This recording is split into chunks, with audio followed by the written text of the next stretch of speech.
Oke dok, kita jelas ya dok ya? Maaf dok. Jelas, jelas.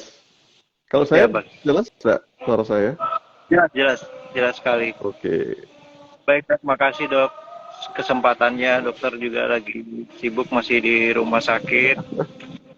Teman-teman kita mulai ya hari ini kita podcast dengan Dokter Doli Irbantoro yang biasa dipanggil Dokter Oi, benar nggak dok? Betul. Ya, Dok. Dokter Oi ini eh, direktur dari rumah sakit di Batu ya dok ya. Ya, betul. Dok, kita hari ini ngebahas tentang penyakit metabolik dengan pola hidup sehat. Boleh tahu nggak kira-kira kalau di sana dok di rumah sakit itu em, penyakit apa ya dok yang paling banyak di sana dok yang dirawat di sana gitu? Apakah penyakit infeksi atau penyakit apa dok kira-kira dok? Kalau saat ini yang terbanyak justru penyakit-penyakit yang berhubungan dengan metabolik, penyakit kronis itu ya. Ya dari hipertensi dengan komplikasinya, kencing manis dengan komplikasinya, itu yang paling banyak saat ini. Jadinya termasuk dari stroke, jantung, kemudian komplikasi karena kencing manis seperti ulkus diabetes ya, di kaki dan sebagainya seperti itu. Justru yang infeksi tidak dominan ya, kecuali COVID ya. COVID memang masih satu dua dirawat di rumah sakit kami. Gitu. Begitu dok. Itu sebelum apa sesudah COVID masih sama atau semenjak COVID ya COVID paling banyak atau memang dari dulu seperti itu? Kalau menurut saya dari dulu memang seperti itu. Jadi penyakit non infeksinya justru paling banyak atau disebut sebagai penyakit tidak menular sekarang ini dibandingkan dengan penyakit menular ya. Kecuali pada kondisi-kondisi KLB ya, seperti contoh demam berdarah, begitu itu baru musiman saja meningkatnya. Tapi yang secara reguler ada di rumah sakit pasti penyakit tidak menular itu seperti ya tadi saya katakan penyakit-penyakit kronis dari kencing manis dengan segala komplikasinya maupun hipertensi dengan segala komplikasinya itu. Begitu Dokter Itu Henry. justru banyak ya. Maksud saya nggak dari dulu memang seperti itu ya, bukan ada sesuatu terus berubah gitu. Memang dari dulu ya penyakit penyakit yang berhubungan sama metabolik itu. Penyakit metabolik itu apa dok sebenarnya dok? Ya Yang penyakit disebut metabolik. penyakit metabolik. Ya dok.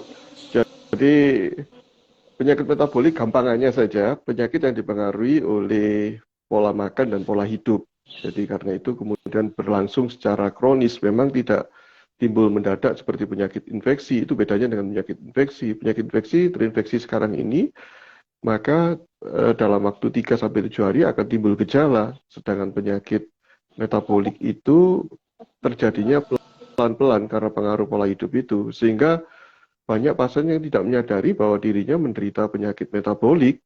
Penyakit metabolik itu sendiri atau metabolisme sendiri adalah suatu pengolahan makanan yang masuk ke dalam tubuh kita untuk jadikan energi ataupun zat-zat yang digunakan untuk membangun tubuh kita sendiri atau memperbaiki uh, perbaikan tubuh gitu dok. Gambarannya seperti itu sih. Ini tidak teoritis dok ya, Iya. yang praktis saja Yang dok. paling banyak penyakit metabolik di sana itu apa dok kira-kira? Yang di sana paling banyak, Kalau yang sekarang terbanyak ini lima terbanyak mungkin. yang terbanyak adalah yang berhubungan dengan penyakit jantung dan pembuluh darah, dok. Jantung Jadi, pembuluh darah itu. iya, serangan jantung, penyakit gagal jantung, stroke, itu yang paling banyak. Kemudian itu sendiri disebabkan biasanya dari diagnosa utamanya itu, kemudian diagnosa sekundernya yang melatar belakangi bisa hipertensi, kencing manis, itu dok. Iya. Hipertensi, kencing manis. Iya. Ini sebenarnya harusnya lebih takut kita dengan penyakit metabolik daripada COVID ya dok. Harusnya. Harusnya demikian, karena sebenarnya dari WHO bahkan saya pernah juga mendengar dari Ketua Tim COVID Jawa Timur yang kebetulan Direktur Rumah Sakit Dr. Stomo itu mengatakan sebenarnya untuk COVID sendiri yang meninggal untuk COVID, murni COVID itu sangat sedikit. Tapi yang banyak adalah karena komorbidnya itu penyakit kronis itu. Jadi itu dok. Jadi, dan banyak orang tidak menyadari kalau dia menderita penyakit kronis dok. Contoh, pernah saya pengalaman ketika praktek dulu itu di desa kan, saya ini di Kota Batu, namanya Kota Batu tapi penduduknya banyak di desa kan jadinya. Nah, ada pasien datang usia-usia yang tua gitu ya, Bu ya, didampingi dengan orang yang juga sama-sama tuanya. Ketika saya periksa, satunya tensinya itu tinggi, 170/100 begitu ya. Saya periksa dengan keluhan nyeri kepala dan sebagainya itu. Lalu teman sebelahnya katakan, jadi yang mengantar itu mengatakan, Allah tensi segitu aja ada keluhan. Kemarin tensiku 200 saja nggak ada masalah. Gitu. Gak ada keluhan. Jadi tidak menyadari bahwa itu tidak menyadari bahwa itu suatu penyakit sebenarnya. Suatu yang perlu diatasi. Nah ini kesadaran seperti ini yang banyak terjadi di masyarakat. Gula darah saya sendiri saja juga sebagai dokter dulu itu juga tidak menyadari. Saya dulu prediabetes kan, gula darah saya sudah 140, 160. Saya katakan ini masih belum kencing manis ya. Jadi ya, dengan tenang aja.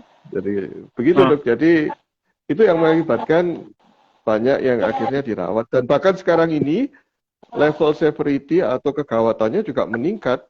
Jadi hunian di ICU juga akhirnya kebutuhan ICU, kebutuhan ruang intensif juga meningkat di rumah sakit. Begitu dok. Kalau untuk ini kita ngomong yang jelek ya dok ya.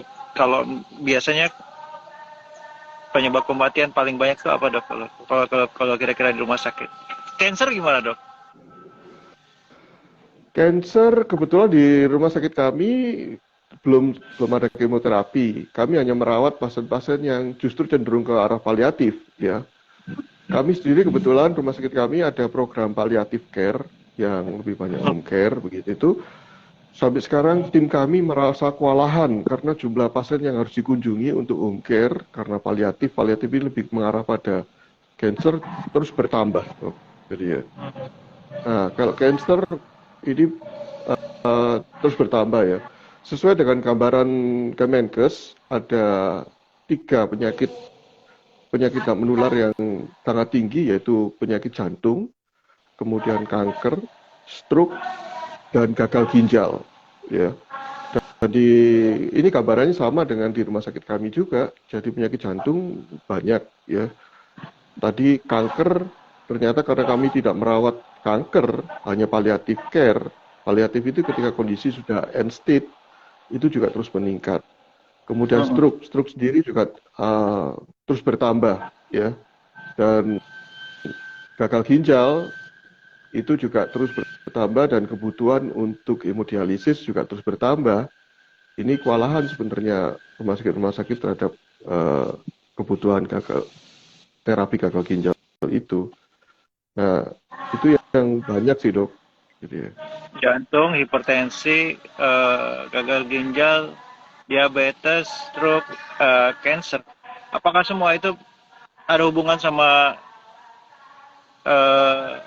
pola hidup, kebiasaan atau turunan dok? Nah ini dok, kalau saya sekali pelajari banyak sekali orang mengatakan bahwa bahkan dokter-dokter sendiri masih pada konotasi bahwa penyakit-penyakit itu adalah penyakit keturunan. Jadi ya, kalau saya sangat tidak setuju dengan kondisi itu dipengaruhi karena pola hidup. Yang diturunkan itu pola hidupnya. Jadi bukan penyakitnya sebenarnya.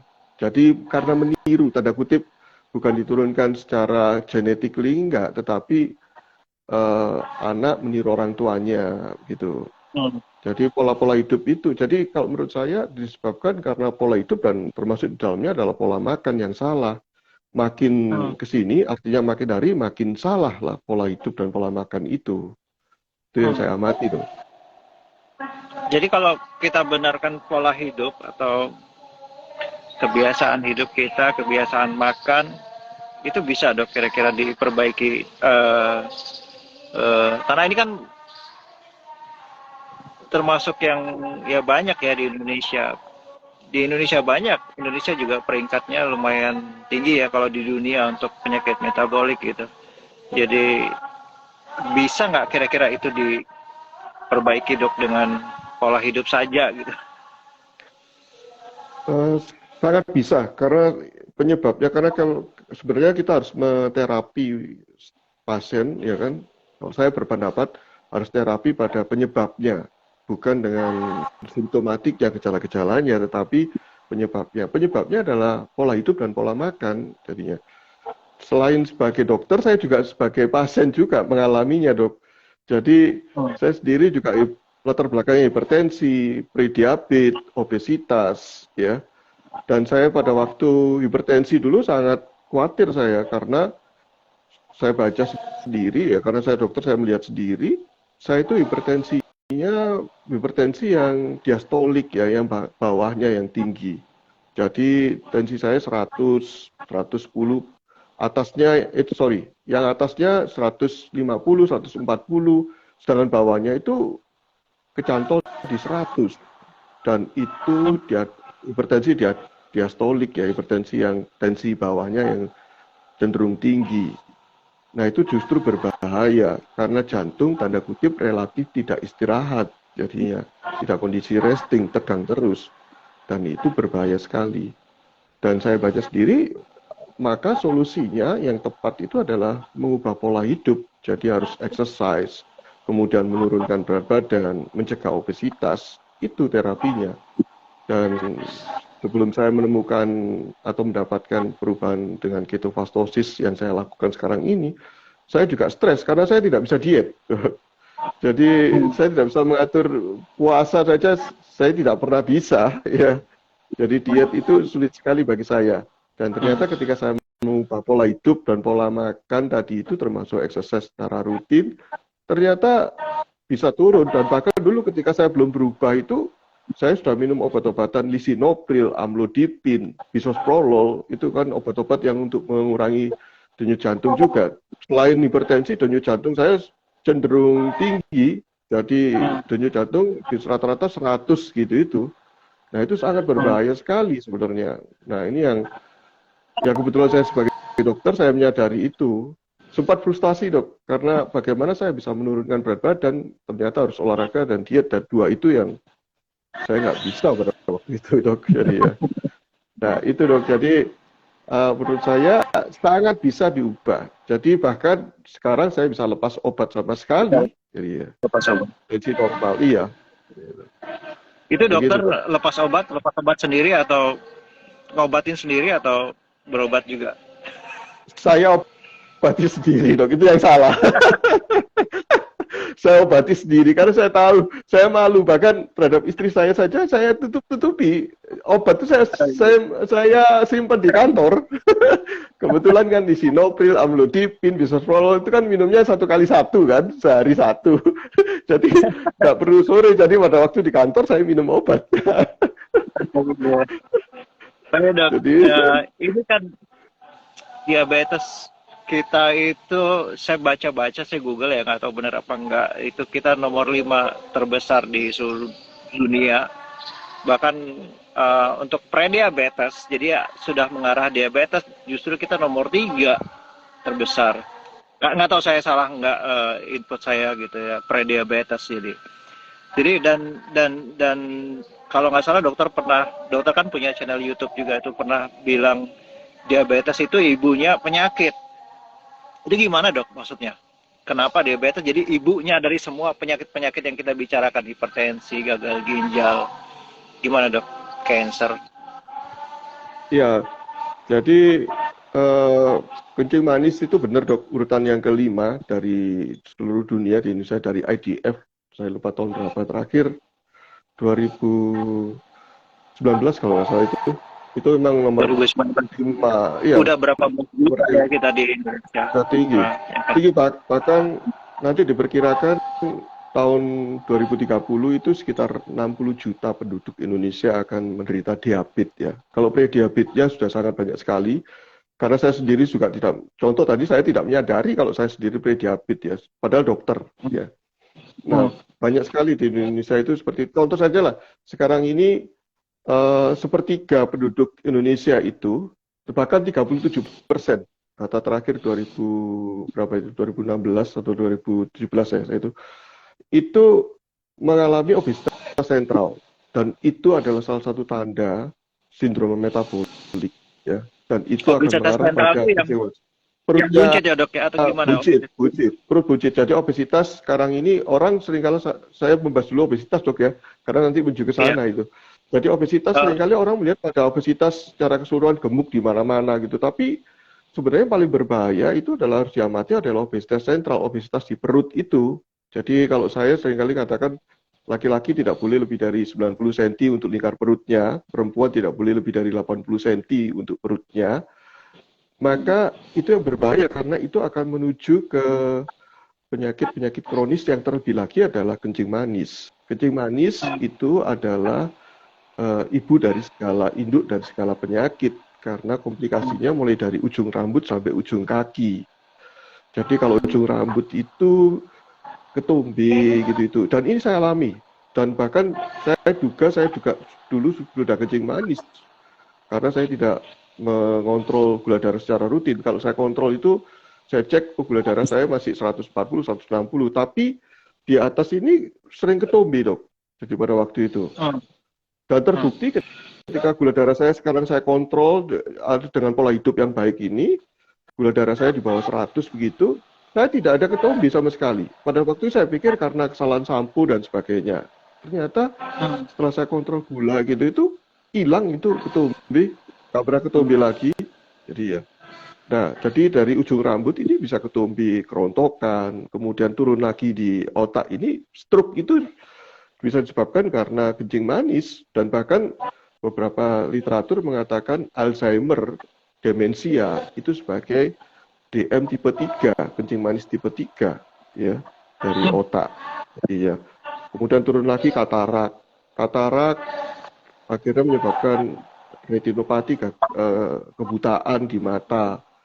Dan di Indonesia kebutaan yang terbanyak juga tertinggi penyebabnya adalah karena kencing manis. Jadi ya.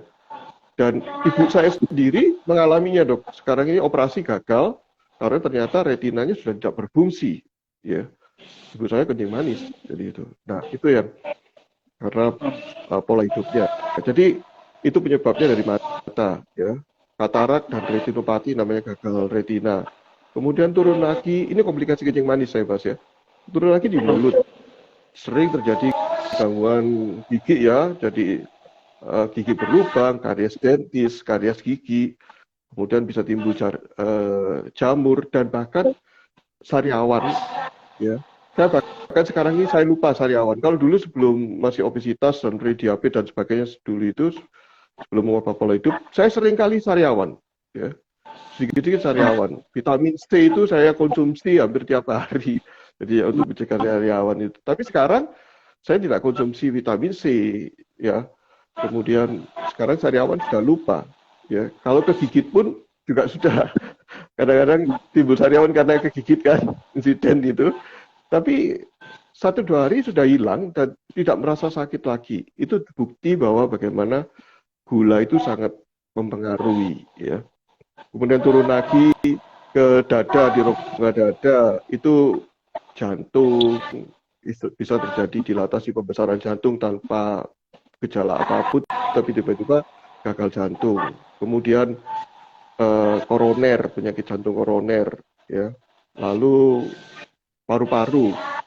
Nah, salah satunya adalah penyakit TBC juga sering muncul pada pasien-pasien kencing manis karena daya tahan tubuhnya rendah pada pasien-pasien kencing manis itu dan mudah terserang TBC.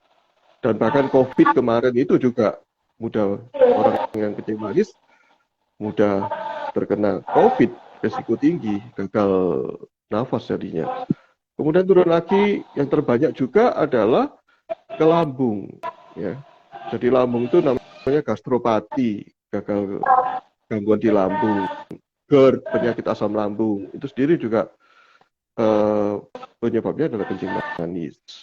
Kemudian turun lagi pasti pankreasnya terganggu.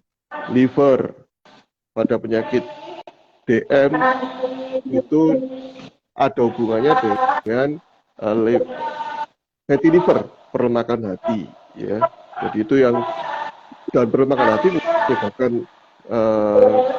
kencing manis juga. Jadi ya, gagal ginjal. Gagal ginjal terbanyak itu adalah karena kencing manis, ya. Ini yang saya grupnya adalah, kalau orang mengatakan bahwa kegagalan adalah sukses yang tertunda, jangan sampai gagal ginjal atau gagal jantung, karena nggak ada suksesnya sama sekali itu. Jadi begitu gagal ginjal terus, jadi ya hati-hati, progresif terus, jadi ya gagal harus cuci darah dan sebagainya. Nah, turun lagi bagian organ seksual itu juga disfungsi ereksi, juga penyebab terbanyaknya juga karena penyakit metabolisme, terutama kencing manis, ya. Pada bahaya dok.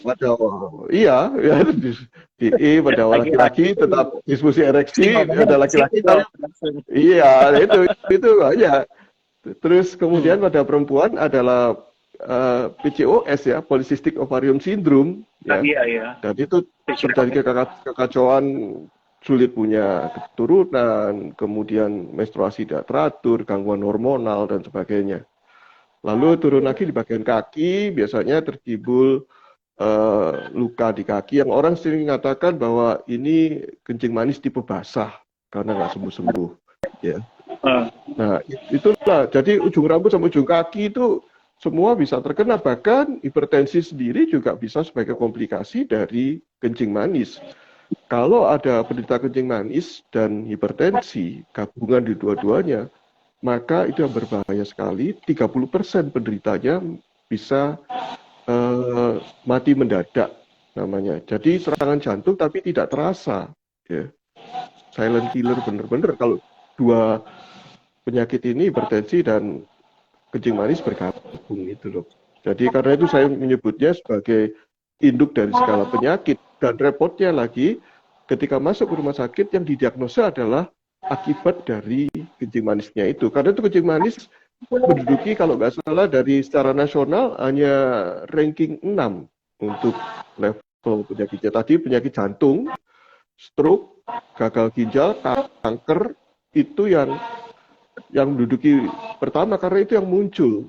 Padahal sebenarnya underlying atau dibalik itu ada peran dari kencing manis, ya. Bahkan kanker sendiri sangat erat hubungannya dengan kencing manis. Jadi ya, nah itulah sebenarnya hati-hati dalam ketika kita terdiagnosa atau terindikasi kencing manis. Itu dok. Ya, jadi berarti ibu atau induk tuh nggak selamanya baik ya dok? Iya. Ini yang jahatnya. Dan betul dok. Dan benar-benar ibu yang rendah hati, dia tidak mau muncul.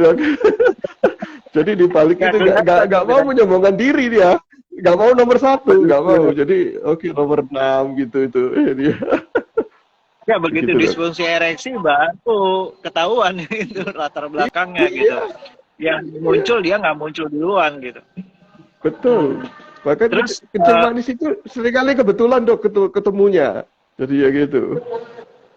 Tiba-tiba pingsan, diperiksa apa ini penyebabnya, ya karena pola hidup dan pola makan yang salah. Jadi ya kencing manis atau diabetes itu penyebabnya karena pola hidup sama pola makan. Pola hidup itu gimana dok? Kok bisa dok? Atau pola makan? Oh sebenarnya gini, sebelumnya saya jelaskan dulu bahwa mungkin banyak dokter atau teman-teman dokter sudah tahu ya bahwa tipe kencing manis ada beberapa ya. Yang terbanyak yang disebutkan tipe 1, itu tipe 1 karena tergantung insulin. Biasanya memang ini genetik ya. Genetik itu bisa karena bawaan, bisa juga bawaan ya, artinya kongenital, terjadi gangguan di pankreasnya, produksinya insulinnya rendah memang. Ini yang terjadi biasanya muncul sejak kecil ya, bukan karena pola hidup kalau yang tipe 1 ini. Kemudian tipe 2 karena insulin resisten. Insulinnya cukup ya, tetapi karena pola hidup, karena obesitas dan sebagainya, pola hidup dan pola makan yang salah, akibatnya terjadi pola DM tipe 2 ini. Kemudian pada ibu hamil bisa juga terjadi ya. Nah, yang terbanyak menurut apa yang saya pelajari 95%, minimal 95% adalah tipe 2. Tipe di mana sebenarnya insulinnya cukup, tetapi terjadi tidak berfungsi dengan baik insulinnya. Nah, tipe 2 ini disebabkan karena pola hidup dan pola makan yang salah tadi itu, Dok. Jadi, karena itu, jadi banyak makan karbohidrat terutama, tidak bergerak, ya, kurang bergerak. Itu kan digunakan untuk energi, untuk bergerak, tapi pada kenyataan tidak bergerak itu, Dok. Jadi ya. Tadi pertanyaan dokter apa, Dok? Saya sampai lupa, Dok. Pola hidup sama pola makan. Pola hidup seperti apa yang bikin gula darah naik, dan pola makan tadi barusan dokter bilang karbohidrat sama gula. Jadi orang kan biasanya kan, oh saya udah nggak yang manis-manis gitu. Tapi mungkin kan orang nggak tahu bahwa yang nggak cuma yang manis naikin gula, Dok. Iya, ya. Betul, Dok. Jadi orang nggak paham bahwa dikiranya gula itu hanya yang manis-manis saja sumbernya, tetapi sumber gula itu adalah karbohidrat.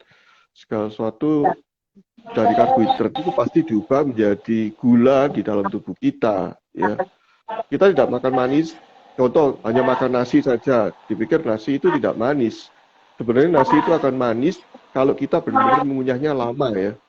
Itu akan terasa manis. Mengunyah 33 kali misalnya, tadi ya, orang katakan kunyahlah sebanyak mungkin, selembut mungkin. Itu akan terasa manis. Itu buktikan bahwa karbohidrat, dalam hal ini nasi, itu mengandung gula. Jadi, dan orang tidak menyadari, saya sudah tidak minum manis atau mengurangi yang manis-manis tadi, tapi tetap konsumsi karbohidrat yang tinggi, roti, ya, kemudian ya junk food banyak itu, ya, dan semua golongan karbohidrat, nasi, mie, ya, jagung, kentang, ya, segala sesuatu yang seperti itu, makanan pokok itu mengandung gula, karbohidrat semuanya. Dan oh ya, ini yang menjadi bahaya juga bagi kita adalah makan nasi lauknya mie, ya kan? Jadi itu kan banyak sekarang mie sebagai lauk loh. Jadi nah, itu double karbohidratnya, double killer itu. Bahkan pernah saya baca juga untuk mie instan yang porsi jumbo itu 2 kali porsi nasi sebenarnya kalorinya. Nah, itu yang salah. Jadi tidak dipahami. Menurut saya karbohidrat itu adalah sumber energi. Dia dipakai di dalam tubuh kita hanya energi saja. Karena itu kalau kita makan banyak karbohidrat, sebaiknya kita banyak bergerak. Ya. Dan maaf ya, kalau kita makannya banyak karbohidrat, sebaiknya Anda melakukan aktivitas seperti bekerja di lapangan, bukan sebagai pekerja kantoran. Jadi karena energinya harus banyak digunakan, dibuang. Kalau tidak akan disimpan dan diubah menjadi lemak. Karena itu mungkin banyak sadari, saya tidak makan banyak lemak, tapi mengapa tubuh saya berlemak alias obesitas. Jadi itu awal dari penyakit kencing manis itu tadinya. Ya itu, Dok. Nah, begitu, Dok. Jadi kesalahannya di pengertian pola diet tadi itu, ya. Dan ini sharing saja, Dok, ya. Ini pengalaman saya. Saya dulu waktu sekolah dokter, saya paling nggak suka dengan ilmu gizi, Dok.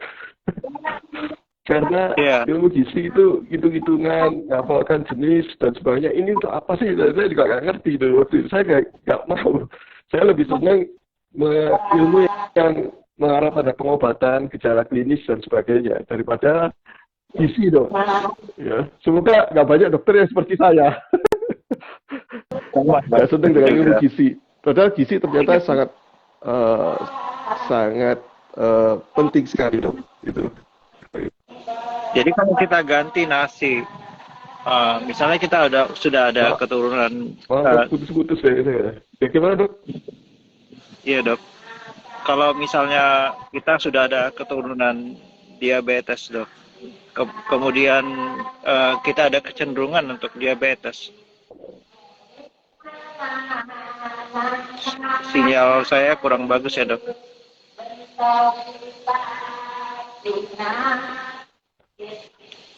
Halo dok, udah bisa dok? Maaf dokter, putus-putus. Ya ini bisa jelas dok. Ya, gimana dok? Ya. Kalau saya ada keturunan diabetes atau saya dari laboratorium sudah ada kemungkinan sudah mulai obesitas gitu. Itu kalau nasi kita ganti dok sama kentang, sama ubi, itu aman nggak dok? Atau sama aja?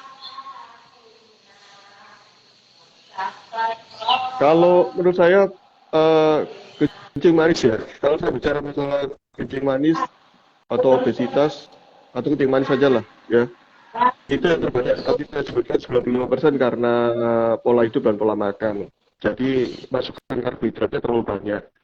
Jadi penyebabnya adalah karbohidrat.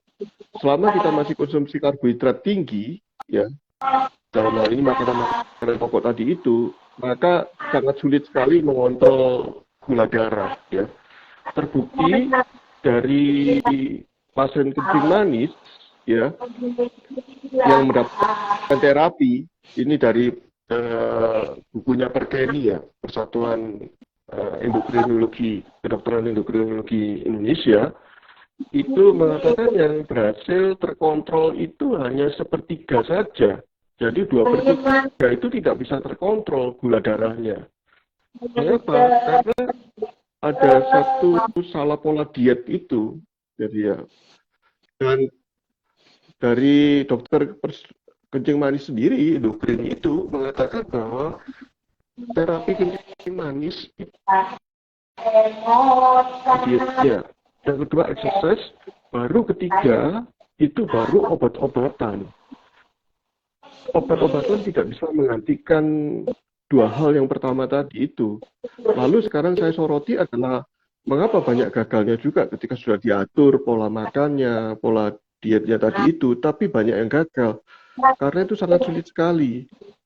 Logikanya kalau ternyata karbohidrat masuk ke dalam tubuh kita dan diubah menjadi gula darah ya, itu selalu akan memicu insulin, ya, dan itu akan menyebabkan pembakaran lemak berhenti. Ya. Kemudian berusaha dimasukkan, padahal insulinnya sendiri sudah tidak sensitif, ya, gula masuk tetap, karena itu seharusnya dibatasi gulanya. Jadi bukan diganti dengan nasi, diganti kentang, diganti dengan jagung, dua-duanya sama saja. Itu adalah karbohidrat, juga bisa meningkatkan karbohidrat. Dan satu kelemahannya, orang kencing manis itu justru diminta, ini saya menyoroti kritisi untuk itu ya, sekali lagi opini saya, bahwa orang kencing manis itu dietnya tetap dengan karbohidrat, kemudian makannya sedikit-sedikit tapi sering. Ya. Contoh saja pagi sarapan, kemudian nanti ada selingan kentang atau bahkan pisang yang di godok gitu ya. Jadi itu cemilan gitu itu. Justru ketika kita sering makan karbohidrat, insulin naik, kemudian dia menurunkan kadar gula secepatnya, akibatnya terasa lapar lagi. Ya. Kemudian frekuensi makan sering, otomatis insulin sering keluar, dan insulin yang sering keluar ke dalam tubuh kita maka akan memperparah kencing manisnya, insulin resisten, insulin yang tidak berfungsi yang keluar terus, itu akan berbahaya bagi organ-organ yang lainnya. Nah ini yang menyebabkan menurut saya, inilah penyebabnya mengapa kegagalan terapi DN di Indonesia ini maksimal hanya sepertiga saja yang berhasil terkontrol gula darahnya. Itu pun dengan obat-obatan dan insulin, suntikan insulin dari luar. Nah, ini yang perlu kita pikirkan adalah benar-benar menurunkan serendah mungkin karbohidrat itu. Jadi dalam konsumsi makanan itu. Jadi, dan itu perlu dipikirkan oleh ahli-ahli endokrin. Jadi. Ya, tapi dok, kalau kita nggak makan karbo, berarti kan gula kita kan rendah dok, nggak bahaya dok, kan nanti kalau gula darah rendah, hipoglikemi, kita jadi pingsan kan. Banyak orang, aduh, nggak makan nasi, rasanya belum makan, masih lemes gitu dok. Gimana caranya dok supaya kita gula darah tetap stabil tapi kita nggak hipoglikemi istilahnya dok, kalau orang biasa bilang. Ya, ya. Ya, Dok. Jadi memang ini yang perlu treatment, perlu dikawal dengan orang-orang yang sudah berpengalaman untuk terutama ketofastosis ya, di mana orang-orang ketofastosis itu orang-orang yang sudah tidak mengandalkan gula sebagai bahan bakarnya. Nah, bagi penderita kencing manis, kalau memang ini terutama penderita kencing manis ya, perlu adaptasi, pengurangannya bertahap jadinya. Nah, Bertahap ya. bertahap, jadi tidak bisa secara langsung. Jadi saya juga tidak mengatakan bahwa harus langsung stop obat, tidak ya, tapi bertahap. Jadi ya. Nah, yang paling baik kalau memang ingin benar-benar berhasil dalam kontrol gula darah pada penderita kencing manis itu memang harus ada alat gula darahnya dan mengetahui tanda-tanda hipoglikemi itu sendiri ya. Jadi yang pertama tipsnya adalah melakukan secara bertahap. Jadi kurangi karbohidrat, kemudian lakukan jangan terlalu sering makan, frekuensi makannya dikurangi jadinya. Dan itu pun bertahap jadinya. Dan mengetahui kapan ada tanda-tanda hipoglikemi tadi itu ya. Biasanya kan keringat dingin, rasa lemas, seperti pingsan gitu ya. Kalau itu Dan gimana kalau bisa dok? memang Langsung minum manis atau gimana? ya, Kalau kalau nggak ada begitu tanda-tanda. terpaksa memang minum manis waktu itu karena tubuh belum bisa mengakses lemak untuk sebagai sumber energinya. Karena Bertahap ya saran dok ya. saya bertahap jadinya itu. Jadi saran saya untuk ini opini saya ya, dok. Jadi untuk orang yang kencing manis melakukan ketofastosis misalnya sebagai solusinya atau diet keto itu, maka coba bukan pada puasanya dulu, tetapi bagaimana mengubah dari konsumsi karbohidratnya menjadi ke konsumsi yang rendah karbohidrat, sangat rendah karbohidrat. Jadi ya, itu dulu. Kemudian Jangan puasa dulu ya. karena dan otomatis kan begini, kalau kita ini makannya adalah yang hewani, ya lemak dan protein, ya lemaknya cukup gitu, maka lebih cepat kenyang, ya dan tidak mudah lapar. Akibatnya kita tidak menjadi ingin makan kan jadinya. Dan otomatis bertahap akan menjadi puasa juga. Yang awalnya orang modern sekarang ini makannya 6 kali loh dok. Jadi pagi sarapan ya. Terus kemudian Iya, jam 9, jam 10 makan snack dulu lah ya. Padahal 3 jam sekali. kalorinya juga sama. Terus kemudian jam 12 makan lagi. Jam 3 snack lagi. Mau pulang kantor, misalnya jam 6 sore makan lagi. Sebelum tidur snack lagi. 6 kali. Jadi dan itu yang merusak tubuh. Jadi ya, karena itu ketika mengurangi frekuensi makan secara bertahap, maka kita sudah melakukan IF sebenarnya, intermittent fasting, dan makin lama diperpanjang kalau bisa 16 jam puasa, kemudian 8 jam waktunya makan. Jadi itu jendela Jam makannya. 12 Dan itu sangat sampai jam menyehatkan. 8 kira-kira Iya, gitu dok ya.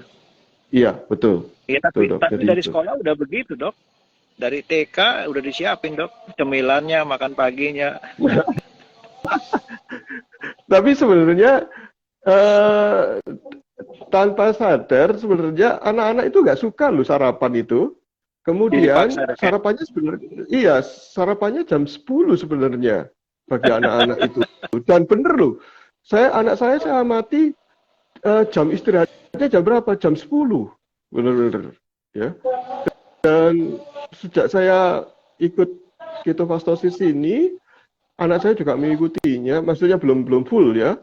Itu pun tidak pernah sarapan, tidak menjadi masalah, dan sarapannya kami bekali ataupun ada catering di sekolah itu jam 10 waktunya makan jadinya, dan sehat jadinya. Dan cuma orang tua saja yang memaksakannya sarapan itu Ya. Ya Dan karena orang secara tuanya kalau nggak makan pusing dok, jadi dianggap anaknya juga bakalan pusing. ya karena kebiasaan saja. Jadi sebenarnya kalau secara ilmu hormonnya, ya, Mm. maka pagi itu kita sudah disiapkan untuk tidak sarapan karena tubuh ini sudah mengeluarkan kortisol kan yang eh, membantu gluconeogenesis, artinya pembentukan gula di dalam tubuh kita. Nah, ini yang menjadi satu tadi sebabkan gula tidak akan nol di dalam tubuh kita meskipun kita tidak makan gula karena tubuh bisa memproduksi gula itu jadinya. Gula itu sendiri dari apa? Dari lemak, dari protein yang ada dalam tubuh kita. Dan itu sudah disiapkan pagi hari oleh tubuh kita secara alami dan untuk bergerak, untuk beraktivitas di pagi hari sampai pada siang harinya kita makan itu. Nah itu yang tidak pernah saya pelajari itu fisiologi banget sebenarnya di dalam dunia kedokteran, cuma tidak menjadi Basic ya dok ya. perhatian, basic sekali. Iya. Dan itu dok mungkin dokter juga mengalaminya ya. Kita dulu waktu sekolah Iya. dokter dulu paling nggak seneng dengan ilmu basic kan. Nah, Pinginnya langsung mengobati lah ya. Bahkan seneng sekali ketika masih di semester awal diajak bakti sosial pengobatan, itu sangat seneng sekali karena beranggapan bahwa inilah dokter sesungguhnya.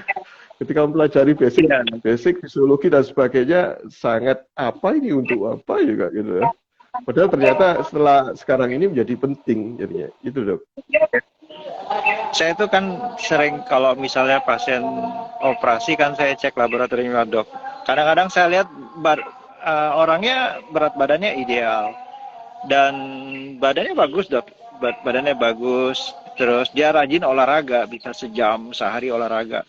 Tapi HbA1c-nya bisa tinggi. Jadi gula darahnya bisa tinggi. Itu kenapa dok ya? Padahal artinya kan makannya, saya nggak tahu makannya ya dok. Iya. Makanya dijaga, makanya badannya jadi ideal dan dia rajin olahraga. Tapi gula darah bisa tinggi kenapa dok? Tadi dokter bilang ada pola makan dan pola hidup. Seperti apa dok maksudnya? Pola hidup. Ya kalau mengenai itu kalau HbA1c tinggi berarti kan ada glikasi ya, ada penempelan gula di dalam sel darah merahnya jadinya. Nah, yang bisa dipastikan satu kemungkinan besar adalah konsumsi karbohidratnya juga sangat tinggi ya.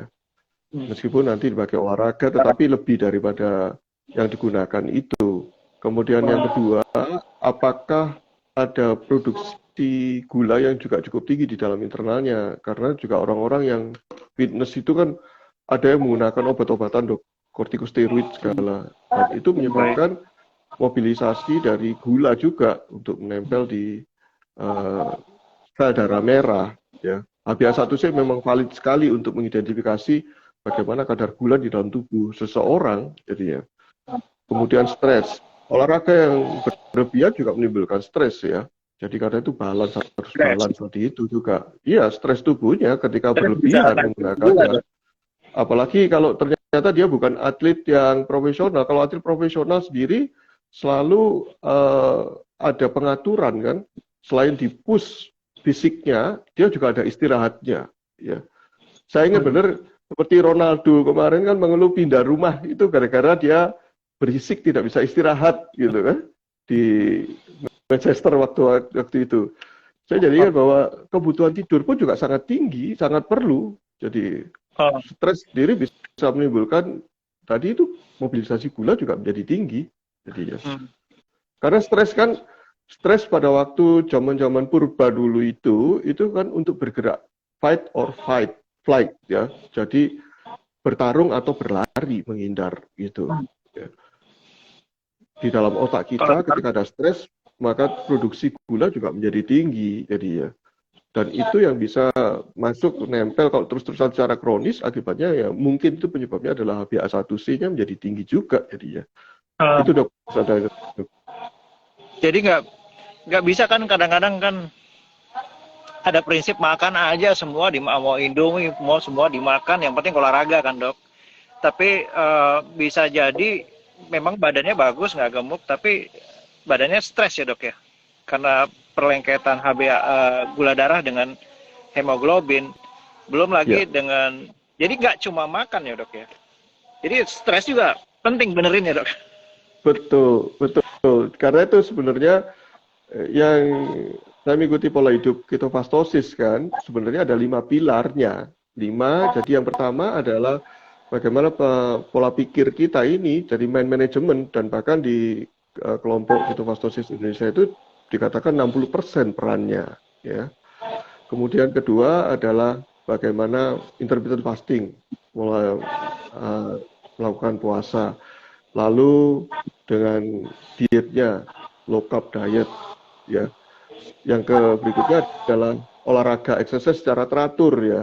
Jadi harus tahu bagaimana kapan berhentinya, jangan egonya yang dituruti.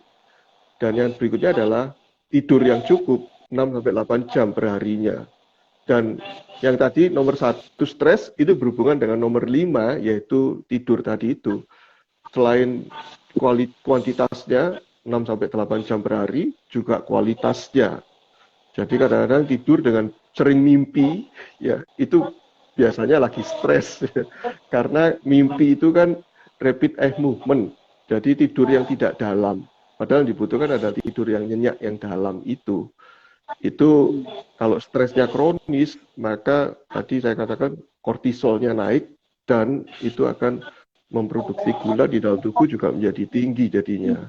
Nah itu dok, jadi keseimbangan itu yang penting. Jadi pola hidup itu juga di dalamnya adalah pola gerak dan pola istirahat yang seimbang, begitu dok. Seimbang. Iya. Iya dok. Jadi gimana dok? Kira-kira penyakit diabetes atau metabolik itu sebenarnya bisa sembuh nggak sih dok tanpa obat? Nantinya, kalau sekarang kan kalau misalnya lagi dibutuhkan, lagi tinggi gula darah ya wajar ya dok ya minum obat. Kalau minum obat kolesterol juga, hipertensi. Tapi nantinya ke depan ya dengan pola hidup yang seimbang tadi, kira-kira bisa nggak sih tanpa obat dok?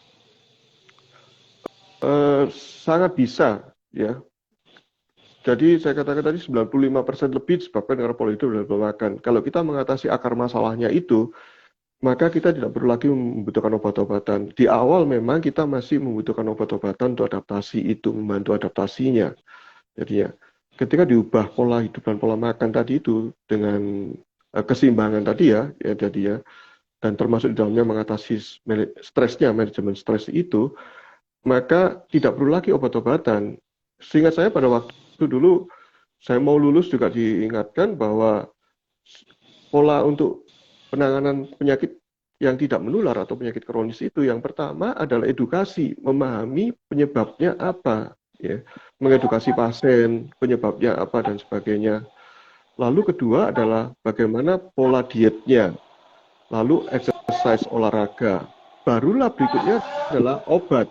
Contoh kencing manis, saya dulu ingat sekali Prof.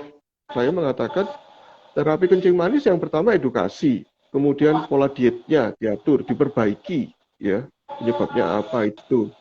Kemudian olahraga, lakukan selama, kalau pertama kali menemukan kencing manis itu, lakukan 3 hal ini dulu pada pasien. Kemudian pasien disuruh kontrol lagi 3 bulan kemudian.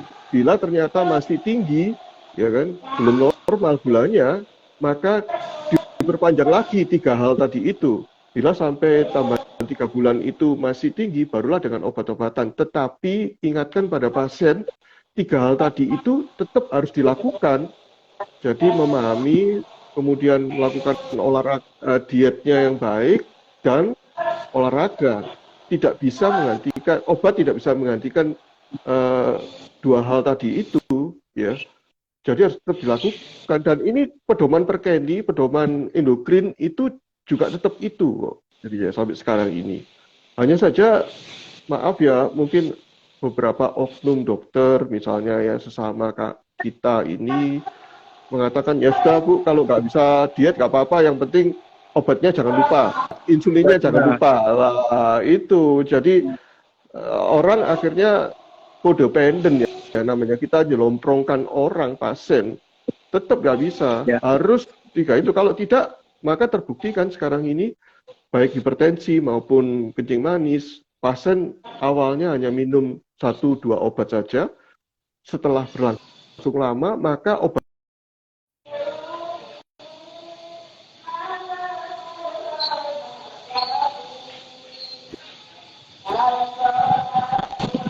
Ya, begitu Iya dok. dok.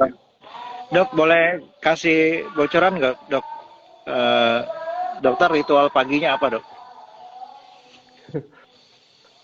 Kalau ritual pagi bangun tidur kopi, kopi.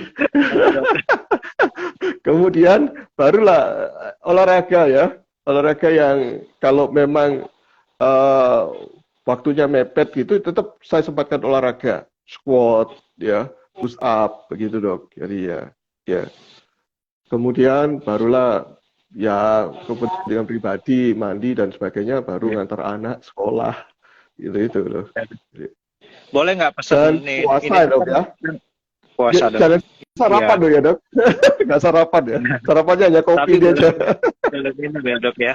Iya. Iya, Jadi apa ini kan tanggal 31 nih pas kebetulan sekali ya, iya. mengawali besok tanggal 1 2023. Kira-kira dokter punya punya pesan nggak sih dok untuk kesehatan? Gimana kita merubah apa supaya kita bisa lebih sehat?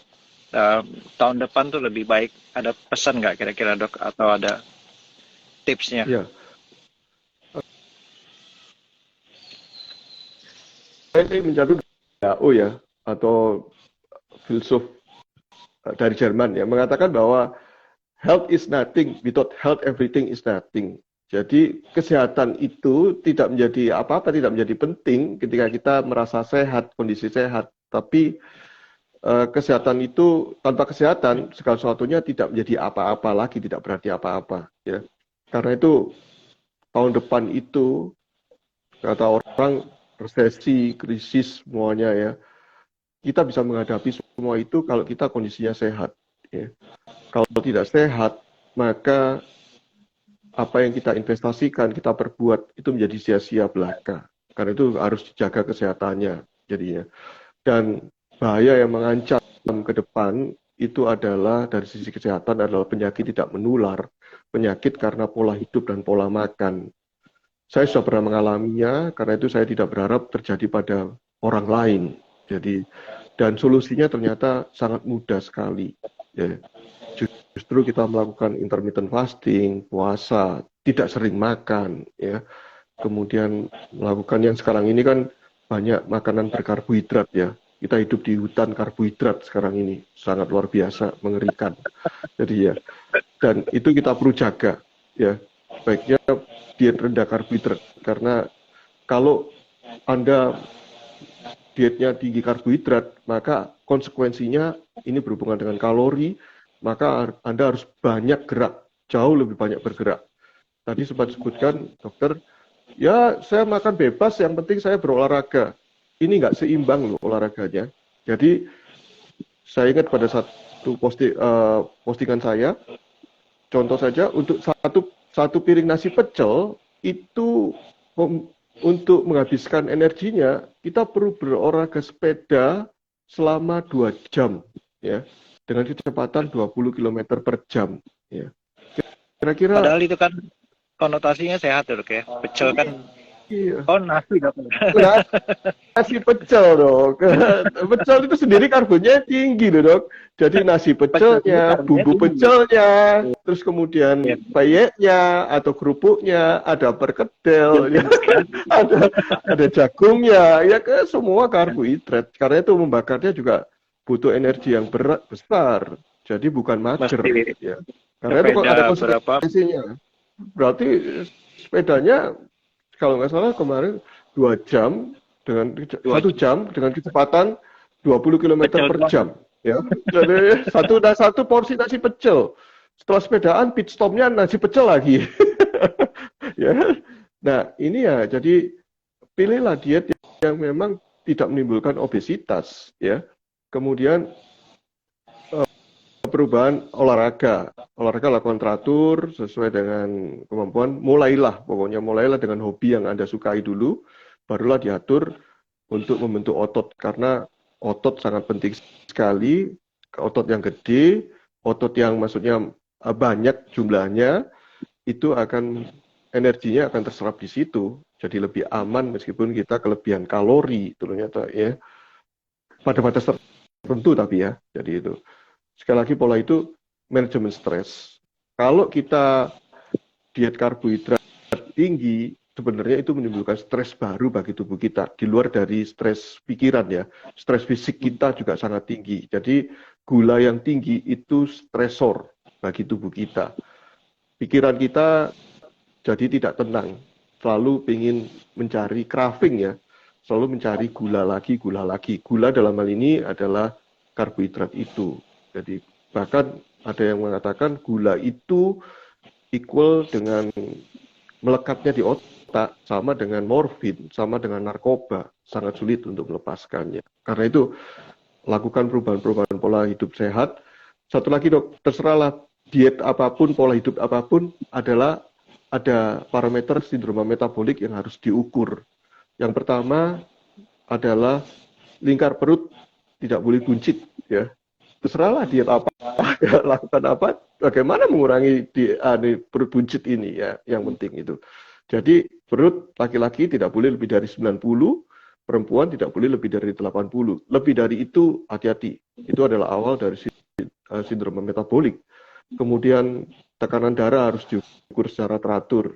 Tidak boleh lebih dari 130/85. Ini dari International Diabetic Federation ya. Kemudian gula darah kurang dari 100 untuk gula darah puasa, usahakan di situ. Ya, bahkan pada kelompok ketofastosis kurang dari 80 ya. Kemudian lakukan cek lab untuk trigliserida tidak boleh dari 160 ya. Jadi ya. Kemudian HDL-nya pada laki-laki itu harusnya di atas 40, perempuan di atas 50. Jadi lakukan cek laboratorium yang relatif murah lah.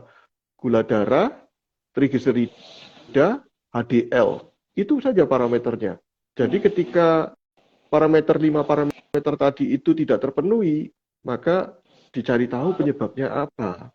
Bisa pola makan, bisa pola olahraganya kurang, kemudian pola geraknya kurang, atau pola manajemen stresnya yang salah. Nah itu.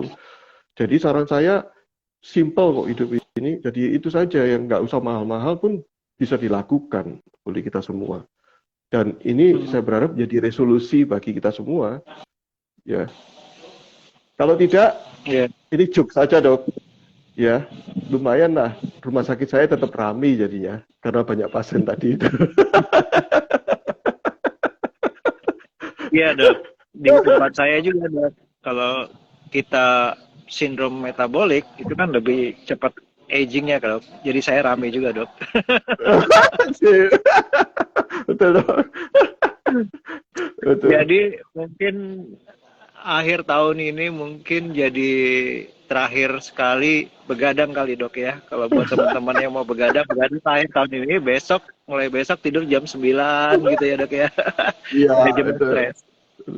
Baik dok, terima kasih dok. Ya. Aduh, terima kasih sekali dok. Mudah-mudahan ke depannya kita semua jadi lebih baik dok. Tahun depan lebih baik ya dok. Terima kasih dokter Edri, terima kasih semuanya. Ya, semuanya. ya. Oke.